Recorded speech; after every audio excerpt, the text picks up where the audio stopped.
안녕하세요. 절대값TV의 명품 PD 현PD입니다. 자, 요즘 제가 하는 얘기가 저도 굉장히 불편해요. 그죠? 서울 아파트 넓기는 수도권 아파트의 전망이잖아요. 그죠? 전망인데 너무 위기 상황에 왔다. 그거예요. 예, 문제는 뭐냐면요. 이 서울 아파트 시세에 구조적인 문제가 생겼는데, 구조적인 문제가 생겼어요. 쉽게 생각해서요. 제가 집을 살 때 97년도, 8년도 IMF 직후에 저도 집을 샀는데, 그때는 대출이 안 나왔어요. 제가 집을 살려고 하면 무슨 뭐 주택담보대출 그런 거 없었어요. 순수하게 돈이 있는 사람만 집을 사는 거예요. 그죠? 전세대출 안 나왔어요. 안 나왔어요. 그러니까 집값이 쌌던 거예요. 그런데 지금은 어떻게 해요? 70%, 80%, 심지어는 90% 대출이 나오죠? 그런 세상이라는 거예요. 그런 세상. 그런 세상에다가 지금, 뭐라고 할까요? 우리가 옛날에 가지고 있던 자산들이 몇 배로 올라왔어요. 심지어는 시골이 딱 맞아. 시골에 뭐 좋은 땅은 진짜 뭐 논밭 빼고 계획관리지역 뭐 도로에 붙은 거 뭐 한 50만 원, 60만 원 뭐 허다하잖아요. 그죠? 근데 시골에 땅이 얼마나 많아요. 그 천평만 팔아봐. 그것만 해도 얼마예요. 그죠? 5억에 5억. 그죠? 그렇다. 돈이 많아졌다. 시골의 땅도 많아졌고, 좀 비싸졌고, 그리고 유동성도 풍부해졌다. 그런데다가, 제가 누누이 강조하지만, 지금 지방에 있는 자산은 이제 투자할 가치가 없어졌다. 그걸, 지방의 자산가들도 느끼고 있다. 지방의 유지들도, 지방의 부동산 소유자들도 그걸 느끼고 있다. 그래서 그 돈을 싸들고 서울로 가고 있다. 그게 토지거래 허가제에서 나타났고, 심지어는 서울 강남의 최고 아파트의 펜트하우스급 그 아파트형에서도 나타나서 100 몇 억인가에 샀죠. 101억인가에 샀잖아요. 그죠? 은배율리 부산 사람이 샀잖아요. 그런 징후들이 나타나고 있다라는 거야. 나타나고 있다. 그리고 계속해서 이 자산의 어떤 그 대물림으로 인해서 서울 아파트의 격차가 뭐랄까요? 가격 격차가 벌어지고 있다라는 얘기까지 계속해서 반복해서 드렸어요. 뭐 그런 얘기는 지금까지 한 얘기니까 거기까지만 하고, 오늘 조금 더 진도를 나가보면, 여러분들, 요즘 제가 생각하기에 앞으로의 이 양극화가 더 벌어질 수밖에 없는 것은, 그거예요. 내가 공무원이야. 내가 공무원이에요. 내가 공무원이나 공공기관이야. 근데, 자식한테 그러는 거예요. 너도 그냥, 뭐 공부도 그냥 그저 그렇게 하고, 그죠? 사학과로서 자질이 없다고 하면, 그냥 공공기관 시험 공부해서 공공기관 가라. 공무원 해라. 그렇게 해서 공무원 되는 애들 많아요. 아버지가 공무원이니까 아들이 공무원인 경우가 많아. 근데 뭐 아버지는 뭐 자산도 별로 없어. 그냥 재테크도 잘 안 해가지고. 그러면 그 아버지의 수준으로 그냥 계속 사는 거예요. 그죠? 그렇게. 실제로 그렇잖아요. 대부분이 그래요. 대부분이. 그런데 예를 들어요. 이건 뭐 실제로 제가 그런 경우를 많이 봤는데 본 걸 얘기하는 거예요. 부동산 재테크를 잘했어. 이제 증권부터 얘기할게요. 증권 투자를 잘했어. 증권에 고수들이 있거든요. 정말 노하우를 가진 고수들이 있어요. 그 실전 투자 잘하는 사람들. 그래서 뭐 몇십억, 몇백억을 번 사람들이 있겠죠. 그죠? TV에도 나오잖아요. 근데 그 사람들의 아들을 보니까 그 사람들이 주식 투자해서 커다란 부를 이뤘는데 너 그냥 공부 열심히 해서 좋은 직장 들어가. 그러겠습니까? 안 그래요. 안 그래. 그 사람들은 어떻게 하냐면, 아이, 자기가 주식에서 돈 많이 벌었는데, 야, 너 내가, 이 아버지가 다 알려줄 테니까 나대로 해. 하고 똑같이 주식으로 똑같은 부를 만들어가는 거죠. 그만큼 자질이 있고, 또 그 아버지가 다 알려주니까. 자, 이 직업의 승계가 이루어진 거죠. 그런 사람이 있고, 예를 들어 또 두 번째로 부동산을 잘해. 부동산의 고수야. 그죠? 그리고 아니 뭐 고수가 아니더라도 투자를 잘해. 그 사람들이 투자를 잘해. 그러면 그 아들을 데리고 어렸을 때부터 고등학교 때부터 또는 중학교 때부터 임장 다니면서 투자하는 방법을 알려주는 거야. 이미 자기는 부동산으로 많은 부를 이루었어. 그런 사람들은 또 건물도 몇 개 갖고 강남에 아파트도 갖고 그러면 야 너는 그냥 나를 따라서 부동산 투자하는 거 배워. 한국의 자본주의에서 부동산을 잘하는 게 돈 버는 거야. 그죠? 그렇게 해서 부동산 투자하고 경매하고 그다음에 뭐 건물 관리하고 그렇게 나가는 친구들 많아요. 그런데 그런 친구들이 또 뭐 특별히 공부 잘하는 건 아니야. 공부는 머리가 있어야 되니까. 자, 그렇게 해서 또 아버지의 직업을 이어받고 자, 그렇죠? 그렇게 해서 또 하고 그런 경우가 허다하다라는 거, 허다하다. 자, 그렇게 되면 결국은 격차가 더 벌어질 수밖에 없죠. 일반 중산층과 상위 1% 또는 뭐 3%에서 1%로 가는 사람과 하위 97%와는 벌어질 수밖에 없는 거예요. 그리고요, 이번 시장에서도 꽤 많은 자산을 일군 사람들이 어떤 사람들이냐면 온 가족이 다 명의를 가지고 온 가족이 다 투자를 해서 부동산을 많이 확보해서 좋은 부동산을 많이 확보해서 많은 자산을 불린 사람들이 많아요. 그럼 그거 자체가 그냥 승계가 되는 거예요. 그 승계가 되는 거야. 재테크 지식 그다음에 자산이 승계가 되는 거예요. 그죠? 그렇다. 뭐 쉽게 얘기해서 또 뭐 아주 또 쉬운 예로 맛집이야. 맛집인데 그거 다 자식들이 인수하잖아요. 그 맛집 그 완전 장사가 잘 되는데 맛집은 이제 그렇게 해서 가더라. 그러니까 이런 구조로 가면요, 잘 사는 사람은 더 잘 살고 못 사는 사람은 더 못 살 수밖에 없다. 라는 얘기죠. 그러니까 뭐 제가 무슨 이런 그 양극화를 가지고 뭐 계급적인 의식을 강조하려고 그런 게 아니라요. 사회가 그렇게 변한다. 뭐 저는 뭐 좌파도 아니고요. 뭐 우파도 아니고 그냥 시장주의자예요. 시장주의자. 그러니까 이런 상황으로 가고 있으니까 여러분들이 대비를 하셔라. 대비를 하시고 내가 가난하게 살았다면 내 자식은 가난하게 살지 않도록 여러분들이 교육을 시켜야 되겠죠. 그죠? 그렇게 하셔야 돼. 참 무서운 세상이 왔어요. 자, 그 얘기는 거기까지만 하고. 그리고요, 어제 좀 얘기를 좀 하다가 조금 미진하게 한 얘기가 있어서 그러는데, 이 공급론에 관한 문제예요. 여러분들, 이 서울 수도권은요, 계속해서 아파트가 모자랄 수밖에 없어요. 미안한 얘기지만, 지방은 안 그렇고요. 지방도 경우에 따라 신축이 좀 모자랄 수는 있어요. 그죠? 지방도 당분간은 신축이 모자랄 수는 있어요. 그러니까 지방 같은 경우도 비싸게 내지 않고 그냥 적정 가격에 내면 다 완파는 되잖아요. 그죠? 입지가 좋은데. 그러나 지방은 입지가 조금 떨어지는 데는 별로 가격이 그렇게 인기가 없어. 분양도 인기가 없고 가격도 별로고. 근데 서울 수도권은 안 그렇잖아요. 그죠? 안 그렇죠. 뭐, 가격이, 입지가 별로인데, 뭐, 가격이 적당하면 또 잘 팔리고, 입지가 좋은데, 가격이 비싸도 팔리고, 그죠? 그런 상황이다. 자, 그거는 우리나라의 특수한 상황이다. 그죠? 특수한 상황이다. 너무나 빠른 속도의 아파트를 업그레이드 자꾸 하려고 그러고, 한 10년만 살아도 이사 가려고 하고, 그죠? 더 좋은 아파트로.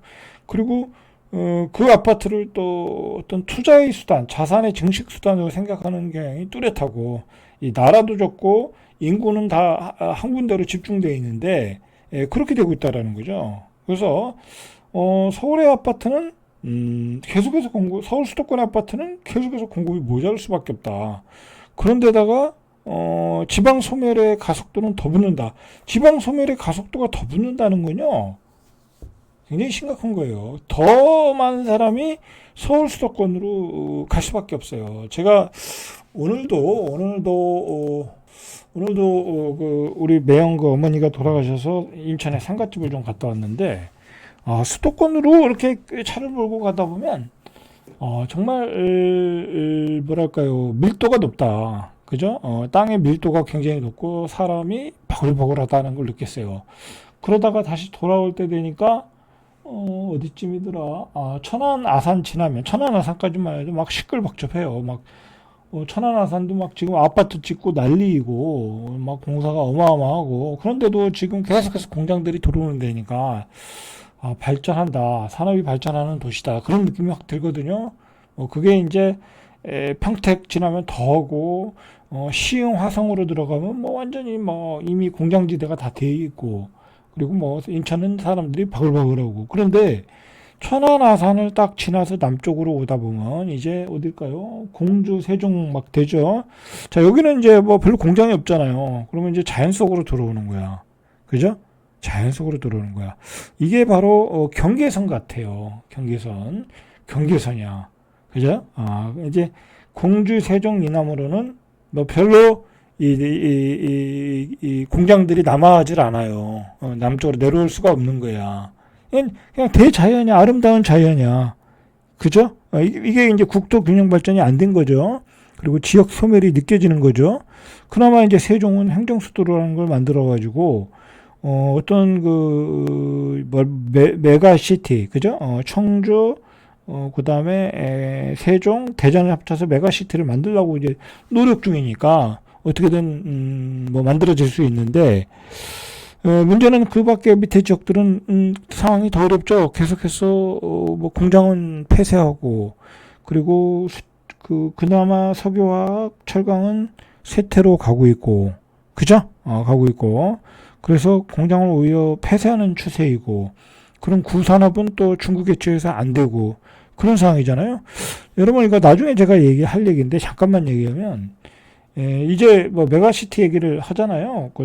뭐 불경, 그다음에 뭐 세종, 대전, 뭐 여기 청주 이렇게 메가시티, 그다음에 뭐 광주 쪽도 뭐 이렇게 해서 메가시티를 만든다는 게 사실은 굉장히 중요한 거예요. 안 그러면요, 이 지방 소멸이 가속화되면 그 지역은요, 잘못하다가는 대한민국 사람들, 노인들 다 죽으면 거기 외국인 노동자들이 그 자리를 차지하는 거예요. 나중에 그게 문제가 될 수 있어요.